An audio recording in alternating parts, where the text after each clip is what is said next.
Hi, guys, and welcome back to another episode of The Kevin Moore Show. Now, on today's show, I'm about to be joined by my guest, Dr. David Livingston. Now, David is the founder and host of The Space Show, which started broadcasting since 2001 and is fast approaching over 3,000 live interviews.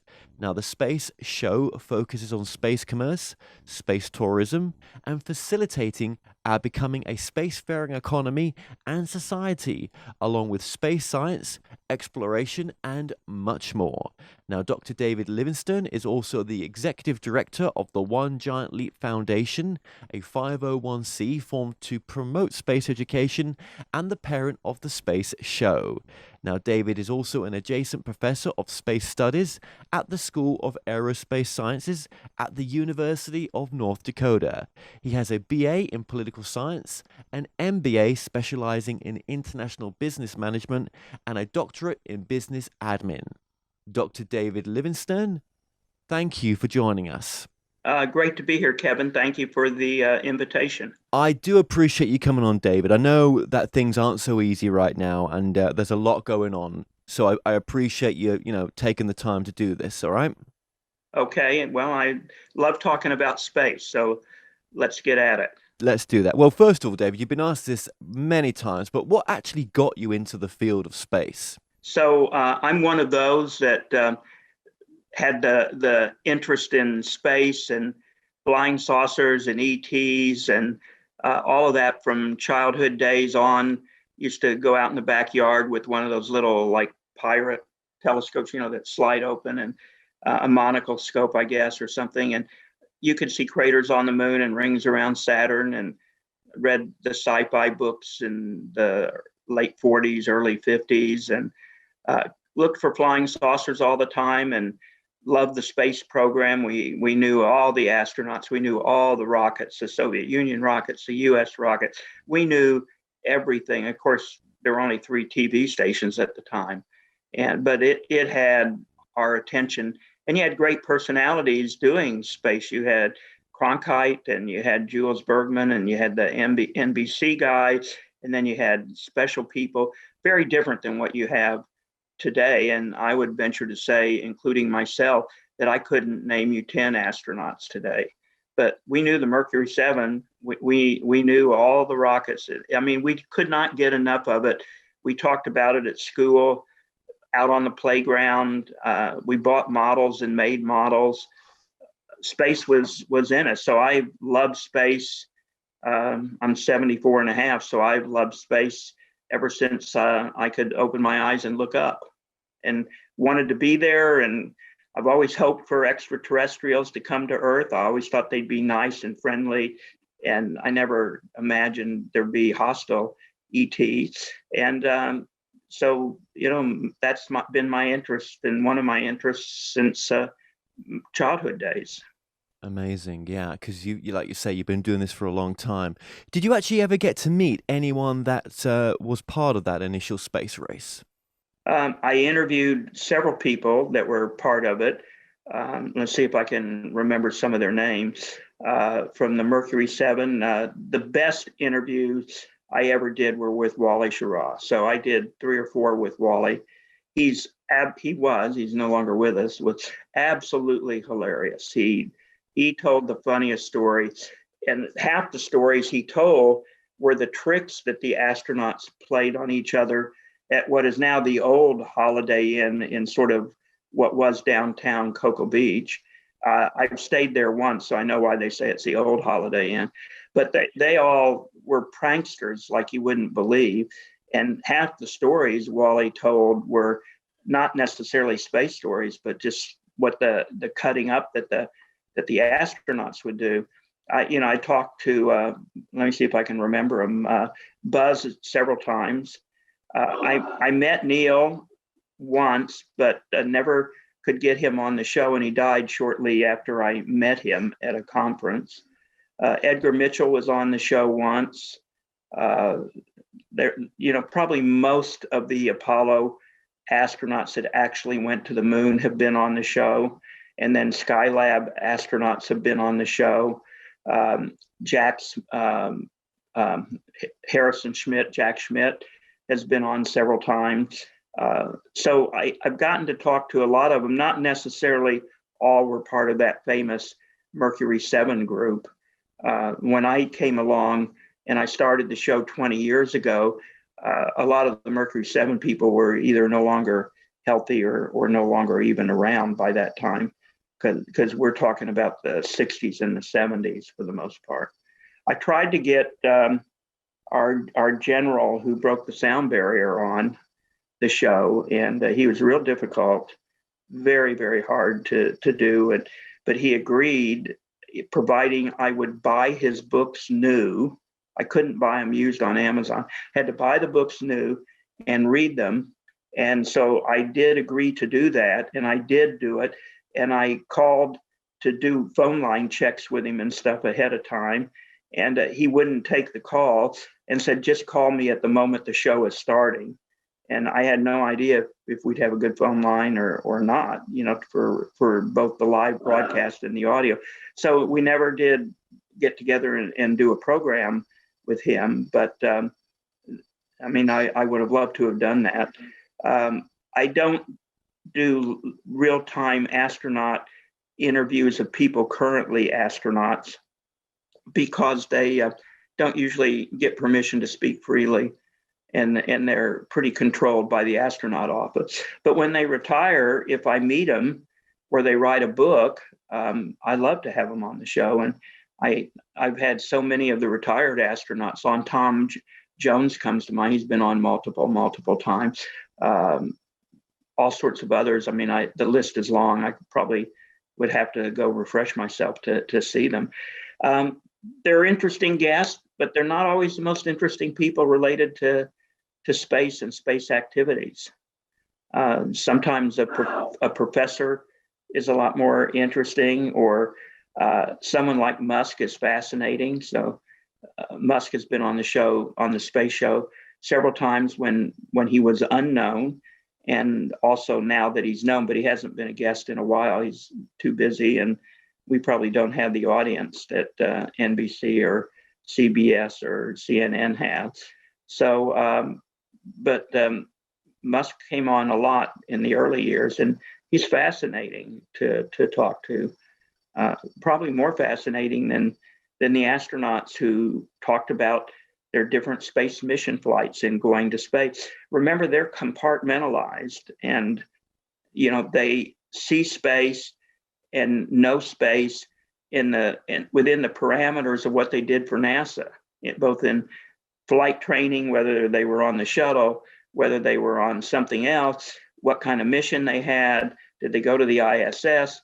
So you get a really good set of space stories and information, but it's bordered by what they did, whereas Musk never went to space.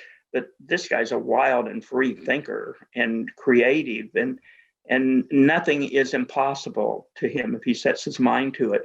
And I really love talking to people with minds like that. Like before we started this, with Avi Loeb of Harvard, who is a big picture, broad mind guy, but he's also an astrophysicist par excellence, and a plasma physicist. So there's a lot of interesting people out there to talk to. It's an endless supply of people to talk to that write books, that are even advocates and that advocate for certain things, but they kind of know what they're talking about. They're not just, foolish, fanboys, as we like to say, or fangirls. Thank you for sharing that, David, as well. And I just want to give some notes to the show. So the Space Show has been going since 2001. The website for the Space Show is? The Space Show, all one word.com. Okay. And all the archives are available on that website. Do you have to pay to get the archives, or how does that work? No, they're all free of charge. We're doing some website remodeling, so you may hit an older show that is not working right, and we think we're fixing them all as we migrate to the new platform. But if somebody finds a problem, they could email me with the problem, and we fix it out of order and get it fixed right away at drspace@thespaceshow.com. Excellent. Okay. And how many guests do you have on a week? Is it one a week or two a week or? Well, normally in a good week where no shows are being canceled, let's start the week with Sunday, okay? So we have a Sunday show that is at noon California. We have a Tuesday program, which is 7 p.m. California time. Then we have a Friday show, which is 9:30 in the morning. But I also co-host a program with John Batchelor on the John Batchelor show called Hotel Mars. So it's really his program, but I set it up. So that's pre-recorded Wednesday at 3:30, and then John archives it, and then I archive it. So that's 10 to 20 minutes of just John and myself interviewing the guest, and there's no audience involvement. So for example, this week, the program, which is called Hotel Mars, Avi Loeb is coming back on it to talk to John Batchelor about his new book, Extraterrestrial, and his idea that Oumuamua, which came in in 2017 as an interstellar object, the first that we've ever tracked, is highly likely to be extraterrestrial in nature. And so he's written a book about that, and he's out on the speaking tour right now. So Avi's been on my show a couple of times. So I have him coming back on Hotel Mars. So if I count that, it's 4 shows a week, but then I will add a program sometimes, and sometimes I will delete a program. I may have a medical appointment or computer problem or something like that. Yeah. But so with Hotel Mars, it's for the most part 4 programs a week. Wow. Okay. That's a lot of content you're putting out there, David. What I'm going to do is in the description below, I'm going to link the websites that you just mentioned there as well, and they're also coming up on the screen as we speak. I should have checked this out before, but have you ever authored a book on this subject, David? Well, it's interesting you asked that. My doctoral dissertation was on that topic, and it was 550 pages. It was printed as a book, and it was done in 2001. And people may think that you own the rights to your doctoral dissertations. Well, think again, everybody. You're lucky if you get to share the copyright with your university. So my copyright is with the university, and it was with Bell and Howe Printing Company that at the time was the standard for dissertation printing. I don't know if they're still in business or not.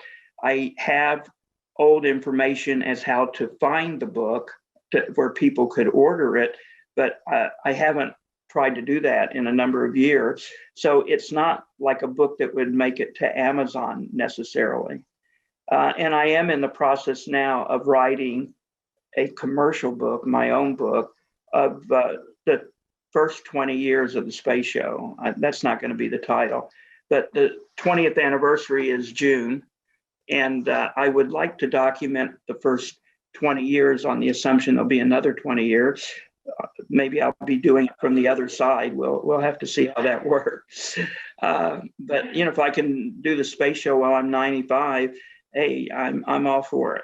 That's beautiful. That is great. And what a great idea to make the book based around some of the guests, because I mean, it's easy to sort of transcribe some of that amazing content that you've had on your show to put into a book, some of the best bits. So that would make a fascinating book for the people that may not even have the time, well, may not want to listen. They may want to read, you know what I mean? But whatever, it's a great idea. I love that. The twist in it is that I'm adding a lot of my insight as to how I did the show, what led me to it, how I interview people, why people want to listen to these interviews, how I get this or that from a guest. So it's not 100% about what the guest may have said about, say, rocket reusability or space tourism or the best way to go to the moon, because I don't typically talk a lot about me as a component of the space show. So the book is going to have a component of me and how I see things and why I see things, along with rocket reusability, for example. There is so much to talk about here. Oh my gosh, where do we start? Well, you actually said the Mora Mora there. Let's just touch on that just very, very briefly. So we'll put a link in the description below when that guest has been on your show. But just very quickly, he's had a lot of issues from the mainstream media, hasn't he? The respects of putting such a book out. What he said yesterday on the show, and that link is already up on our show, but I have yet to summarize it, but it's playing in podcasting. He said there were two parts to his book, Extraterrestrial. And the first part is why he suggested Oumuamua may be an extraterrestrial. But the second part is the way the mainstream science treats the idea that something could be extraterrestrial and the willingness of someone to have the balls, so to speak, to go speak about it in public. And he said, look, I'm at the top of my field and I'm getting dumped on all over the place by people who are just totally closed-minded to the idea of extraterrestrial. And he finds that to be as big, if not bigger story than Oumuamua might be extraterrestrial. And I'd say of our 65-minute interview, probably 40%, 35%, maybe even more, was him talking about mainstream science and mainstream media and being closed-minded, not being willing to do scientific experiments, and not willing to let the scientific method prevail, and instead just shutting it down or ridiculing people. So yeah, he had trouble, and he still does, with the book coming out. I mean, I don't want to stay on the UFO subject too much, right? But very briefly, seeing as we're on it, right, just for this part here, obviously, when I think, well, when I look up at the sky and I see well, is it infinite? A potential infinite universe, right? I can't even get Correct. that through my head, right? It goes on forever, right? And I always Right. used to think as a small boy, well, what was there before? How can it just come that what was there before the all that is, right? The Right. infiniteness, and not being able to understand any of that, then it just made sense to me, and maybe it still does. That yet there must be other sentient life out there. And what is your take on the whole UFO phenomena as it stands right now, all these years later, from having an interest in it as well? Well, I think as soon as you say UFO, you're already discredited. Although I think the latest polling is about 35% of Americans believe in UFOs, again, to use the word. But the new sort of politically correct way of talking about this is unexplained aerial phenomena. So UAP, that has a better politically correct ring than UFO, and certainly better ring than flying saucer. But I wish that they are real. I would love to know for a fact that they have visited Earth, but of course, none of that is scientific, and that's just one of my wish list things. I have a bucket list, and one of the things I'd like to know before I die: are there really extraterrestrials? Where are they from? What are they like? 60 million questions for them. I want to believe, but my beliefs don't make anything real. So I'm totally open-minded to it, but I do know that the field is so discredited with unbelievably incredible disinformation that you wouldn't know what's real from not real. That the pros have so done a number on it that if they took you in and showed you the debris from Roswell and the bodies permanently sealed in some kind of Soviet Union style, what they do with Lenin and Stalin and all of that, you'd still think you're looking at alien autopsy all over again. So I don't know how you could believe, even if Biden said he's going to disclose everything under this new law that was part of the COVID thing where they have to disclose all their information for UFO files. Even if that says they're there and da-da-da, how are you going to believe it? Because these guys are the masters of deceit, the masters of lies and disinformation.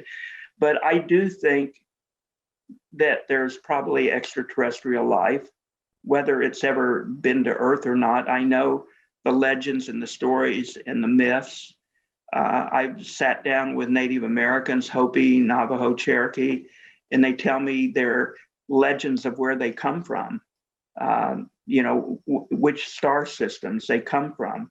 And how do these legends and these mythologies get going? I know the Dogon in Africa, and they were talking about the double star system before we even knew Sirius was out there. So there's just a lot of unexplained things that you can't answer that lead to this discussion topic. And as Avi Loeb said, the mainstream and the scientific community doesn't want to discuss it. And when they do, it's confined and bounded on each and every side and dimension by traditional aerospace, by traditional astrophysics. So it's very hard to have a good feel on it. But I do think we're not alone in the universe. Yeah, I mean, the Tic Tac video was a great video, and you've interviewed or spoke to former astronauts who have seen something. They can't explain what it is, but it was definitely not part of their mission. I asked Loeb about Tic Tac. So this was an interesting story that he told me. So he said, that he's familiar with it and all that, but he said, this is really old, because remember, the Navy pilots this was in the early 2000s, and then it just got recently disclosed about 3 years ago or something. So even though the F-18 Hornets and the radar interceptor ships, at the time, they had state-of-the-art technology, that has really been surpassed by what is available today. So he said, instead of spending time and resources and money to go and evaluate all of these old F-18 Hornet, cockpit films, radar tracings, and this and that and the other, what we really need to do, and he says, I'm an experimental physicist, you really need to do the experiments. So you take the most modern equipment that we have today, you set up experiments to go into the area where the Navy had these experiments. So they had them on the East Coast, they had them off the coast of San Diego, they've had some of them off the coast of some of the war countries in the Middle East, and you set up experiments with really sophisticated, very modern equipment, and you test to see if you can have these phenomena, and what does today's technology tell you about this? And he said, to me, this is a better way of going about trying to find out if Tic Tac is real than looking at 2 decades old technology and trying to fast forward develop it into modern technology and making something out of it. And if you can't replicate the experiments in science, then you have something wrong with the experiments, or it's not a real issue, because the whole scientific method is that you're supposed to be able to replicate your experiments, and any scientist following how you did this, or that, if they can replicate it, you're onto something. And I thought, nobody on my show has ever suggested anything like that before. Avi Loeb was the first one to suggest it. And I've been thinking about it overnight since he said it. And I kind of like the idea, but that assumes that the visitors are still here. They still want to be here, because again, this was 20 years ago, and that they'll cooperate with us. So, and because if they're there and if they're real, they probably are more advanced than even our most advanced technology, if those flight performance characteristics are real. So they may say, no, we're not going to participate. But he said he didn't think Earth was anything special to attract these visitors, that this is where they'd want to come to learn. He didn't see us as being all that special, but he thinks we ought to set up today's most advanced equipment and try to replicate what was done in the early 2000s.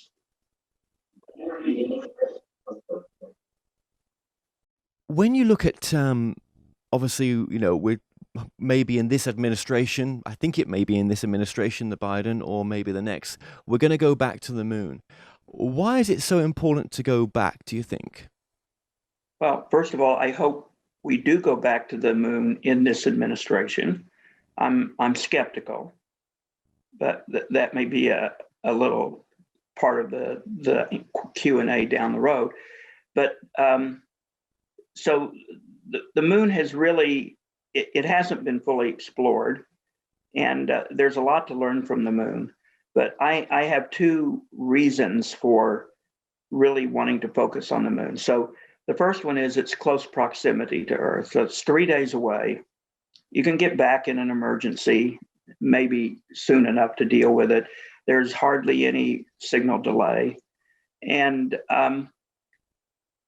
even though the Mars advocates say it's not necessary, if you want to learn how to live and behave and play and do things on Earth and do things in microgravity, the moon is your test ground. The moon is where you go. I do know the spacesuits are different. The atmosphere is different. You got different radiation issues and this and that and the other. But the old thing, you got to crawl before you walk, and you got to learn to walk before you run, and that kind of thing. I see the moon as our training ground. And yes, I'm fully aware of all the arguments that the Mars people say you don't need the moon as an intermediate step to go to Mars. And that's probably true.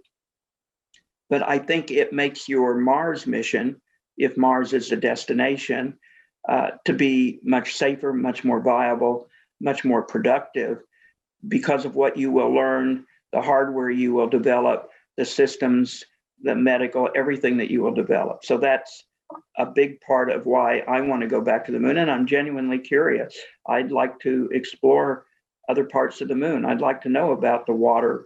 I mean, there's theories on how you make rocket fuel out of water. We haven't done it. Let's go do it. And can you manufacture on the moon in 1/6 gravity and have space vehicles, say, to go to Mars, leave from the moon instead of Earth at a fraction of the cost of trying to do it from Earth? Let's go test that out and find out. Just because it's a good theory and brilliant people are running the numbers does not make it real. So the next one is national security, because I'm really up on what China is doing. And I know half the country's China, and they quake in their boots and are real security conscious, and other people have no concerns about China, and we ought to be talking to them and partnering with them. And I know there's all these extremes from way over on the right to way over on the left, but China, you can look at track records with China. So I'm a big believer in track records and not rhetoric. So what are your track records? China and Taiwan, the islands in the South Sea, what they're doing to the Uyghurs and civil rights, what they've done to protesters for democracy in Hong Kong. The coronavirus is certainly controversial, but they shut down inner Chinese travel, but not travel from Wuhan to Italy or to the west coast of the United States. We weren't told that whether you believe this is man-made or whether you believe the story that it's from a wet market, which I do not believe. They didn't tell us about it. And so to me, China is to be wary. I've done countless shows about Chinese students in American and Asian Pacific schools like Australia, and lots of them are agents of the PLA. And it's a really big problem, and it doesn't get addressed. So when I see Belt and Road, and I see some of their other policies and their moon policies, and I know their system of law, what system of law do you want to govern space travel? Because whoever goes to China first, to the moon first, in this new kind of space race, that's the prevailing culture and legal system that will likely take root. And a lot of countries are partnering with China. Why do they partner with China? Because China gives them money to develop internal programs and infrastructure. And they don't get that money from the United States, not in the same quantity and without as many strings attached. But the strings that they attach are that they become dependent on China, just like we are, for example, for pharmaceutical products or for personal protection gear or something like that. So I believe we are in a very serious national security space race with China. The moon is a focal point of that. And I want American culture, American ideas of liberty and freedom and openness to prevail in space. I want space to be open to everyone. China just recently issued orders to their Coast Guard to fire at will on naval ships and airplanes intruding in what they call as their space on these South Sea artificial islands. I don't want that in space. I want open seas, innocent passage. That's what it's called. And if it takes the British Navy and the U.S. Navy and the French Navy and others to go after the pirates and to keep those sea lanes open, so be it. But I don't want anybody's culture or law to shut down those sea lanes. And I see space as kind of being equivalent to those sea lanes. Do you think America's got a good chance of having the first moon base before China Well, gets there? technically and engineering wise and all of that, absolutely. The question is willpower. And so I'm a little bit split whether it's the willpower of the general American public, the taxpayer who funds all of this, or the willpower of the government in office. And I'm skeptical about our new government, but I hope they step up to the plate because they do know the security risk. But I don't know. But I think if you look at technically, we could very well do it. The question is, will we do it? So China's a dictatorship, and they don't care about what the people think, or if this is the goal of the PLA, they'll do it. And by the way, they have an incredible record of doing things on time and fulfilling their goals. It's enviable. They say they're going to Mars, they go. They say they're going to be on the moon doing this, and this. They did it. They went to the far side of the moon. Now they're working on their space station. They'll do it. So China performed, and that's really important to them around the world because other countries, Africa, other nations, see China performing, and we sit here twiddling our thumbs and all sorts of things that are not very important. And China's accomplishing great things. Who do they, want to hook their wagon to? Yes, it's very interesting food for thought. And what pops in my head when we're having this conversation or when you're talking is that film Ad Astra with Brad Pitt. Sort of look at the future of space development. I mean, what did you think of that movie?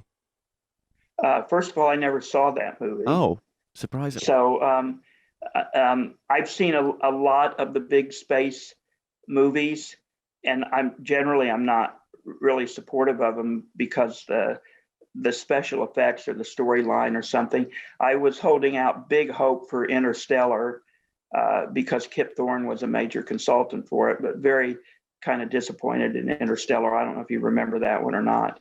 And then the one with the actress, what's her name? She lives in Austin, Texas. I forget her name all of a sudden.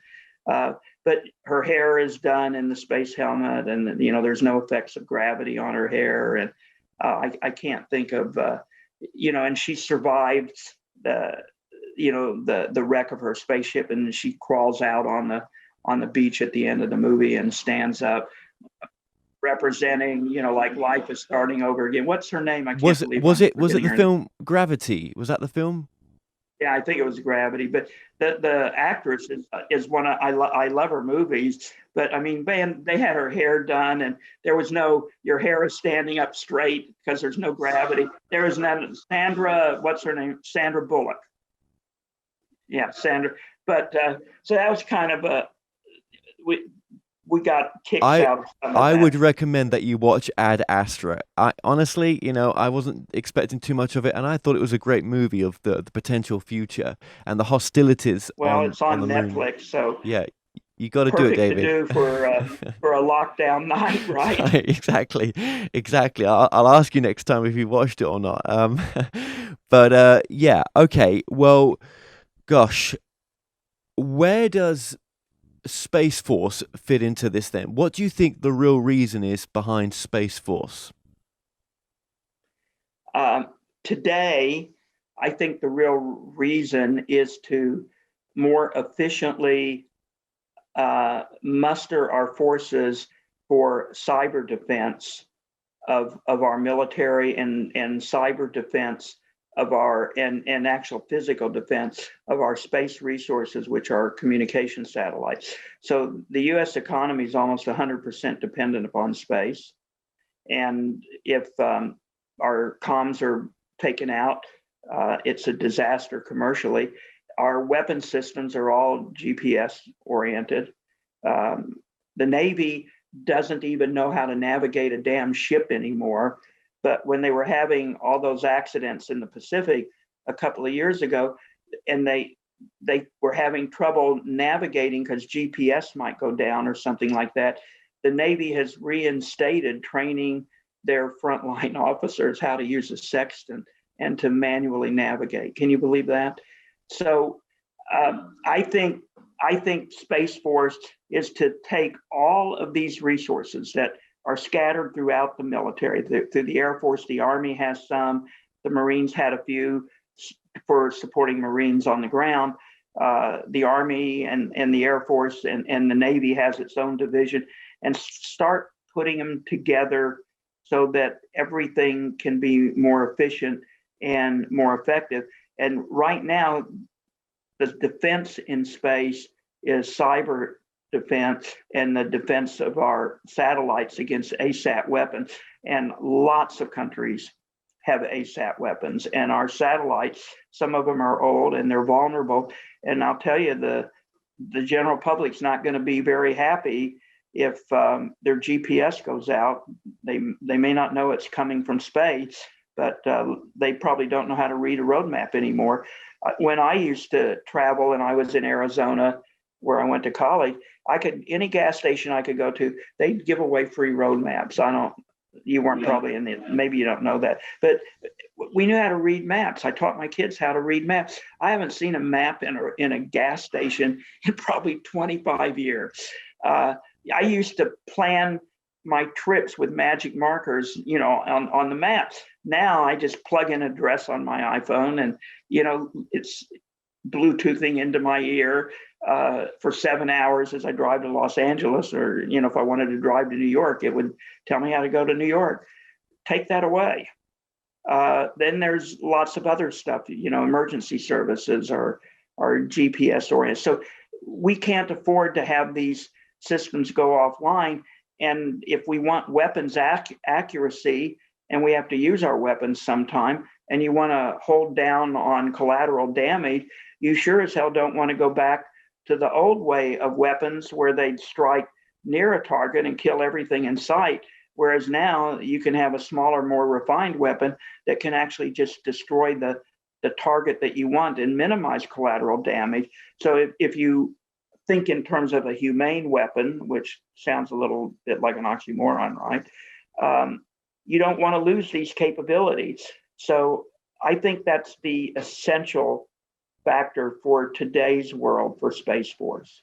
As we get out there, as we have colonies, habitats on the moon, I would like to think that it becomes a little bit like the Coast Guard, where they could actually pull off a rescue, but you're still dealing with orbital dynamics and physics.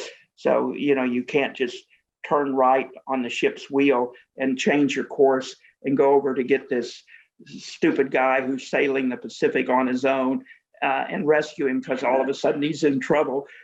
You still can't change orbits. You still can't do stuff because of orbital dynamics and physics. But I would hope that we develop some kind of an emergency space rescue service along with our space settlement process. Right, absolutely. What do you think, and that's a fascinating answer, by the way, what do you think is the future of the International Space Station if we are to go to the moon and have permanent sort of residency there in a sense, or settlement? Well, so this, of course, is a big question. I think they'll probably fund it.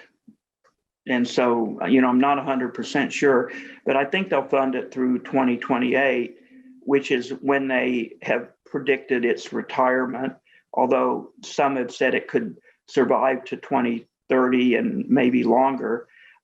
Others have talked about commercializing it. I certainly wouldn't put any resources into commercializing it.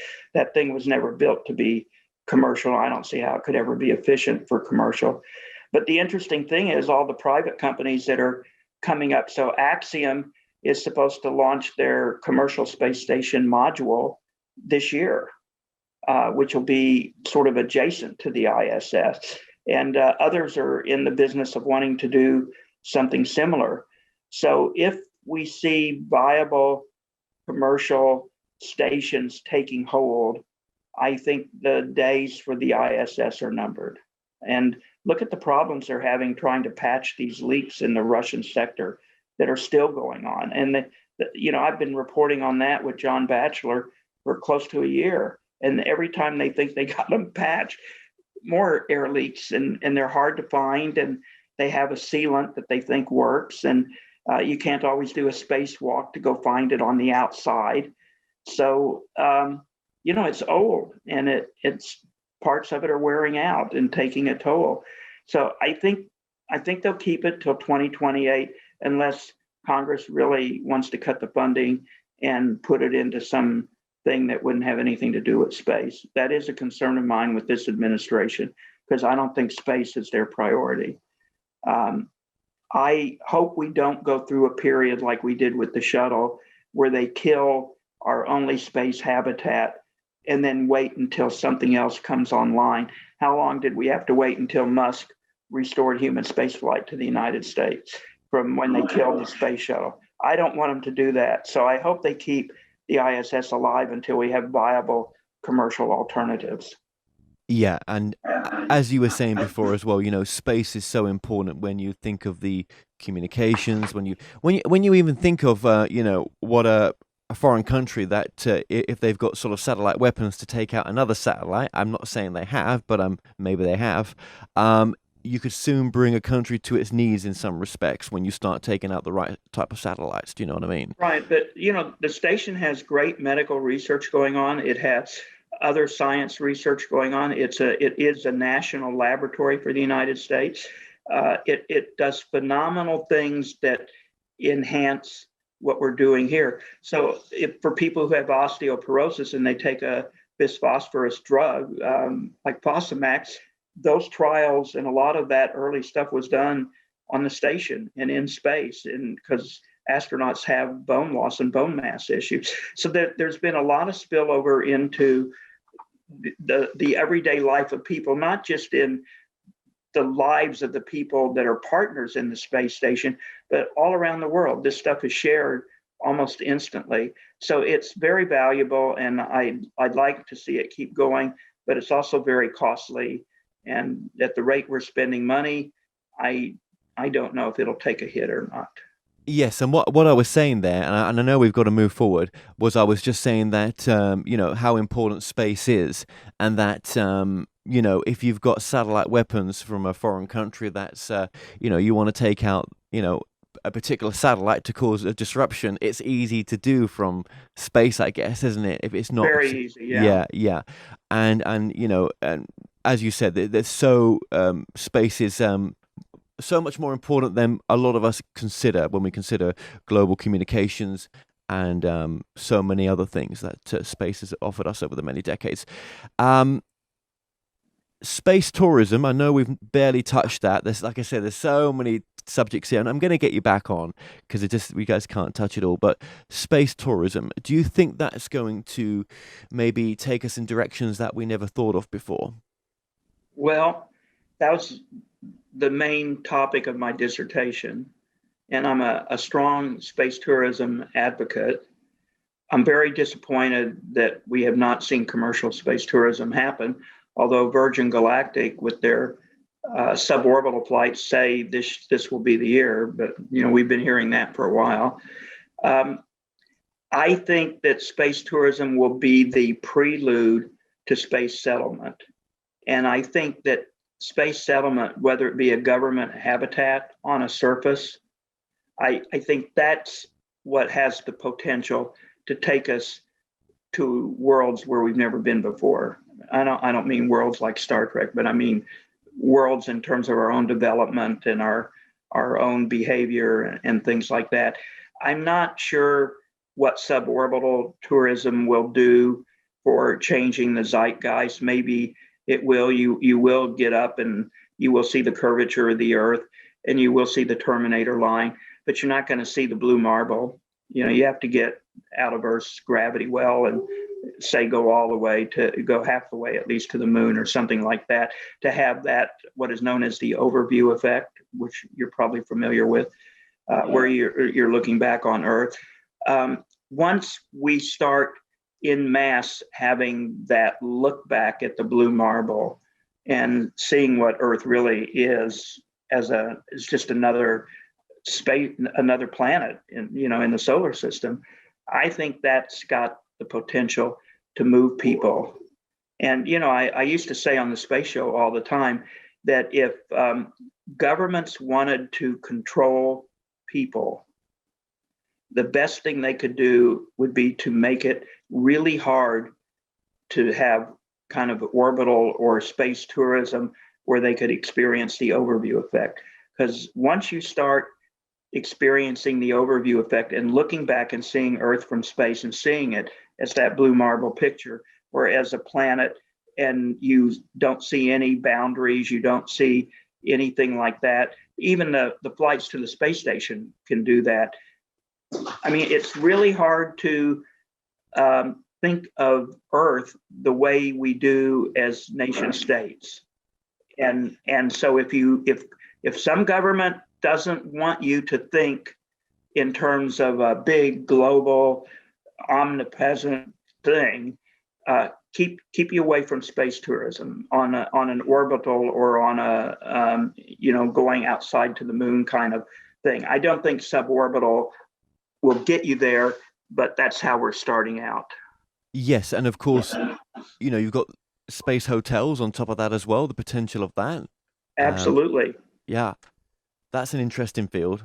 Just even think of And it. orbital construction, there's a company called the Gateway Foundation that wants to do massive, incredible hotels and structure on the moon and in orbit. And I talked to John Blinkow. Whether he can pull it off or not is another story, or whether he gets the massive amount of funding that he needs. But lots of big ambitions and big picture ideas that could change us, forever going forward. Probably changes as much, if not more, than COVID-19 is going to change us. Well, yeah. In a good way. In a good way. In a good way, right? Yeah. That's yeah. And a sort of final question, because I know we're almost at the end of the 50 minutes here, which I promised you I would sort of keep to, is obviously we've mentioned him before, but Elon Musk and his space race, reusable rockets. I mean, what is the potential for Elon Musk and to be a big part of this future as well?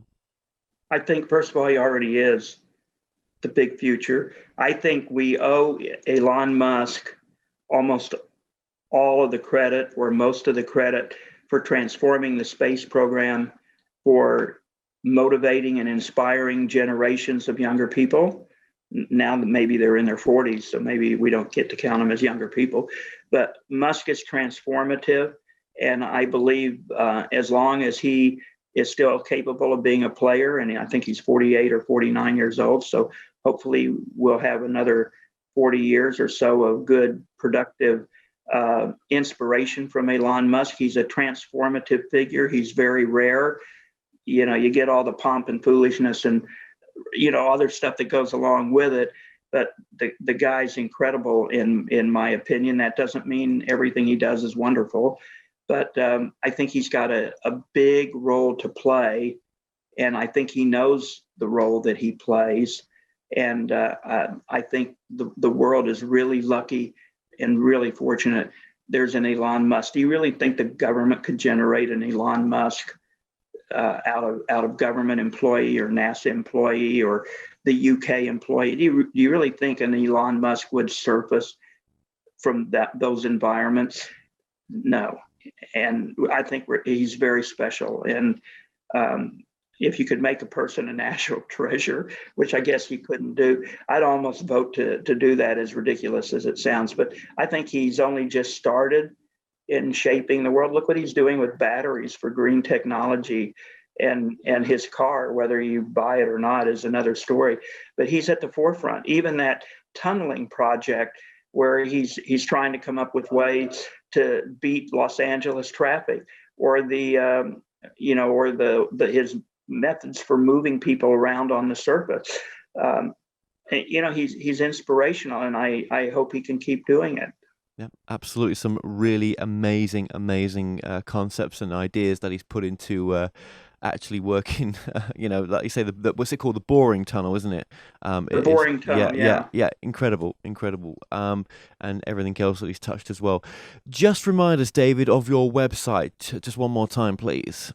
So it's thespaceshow.com, THE space show, one word.com. And that will get you there. And the email is drspace, DRSPACE, at thespaceshow.com.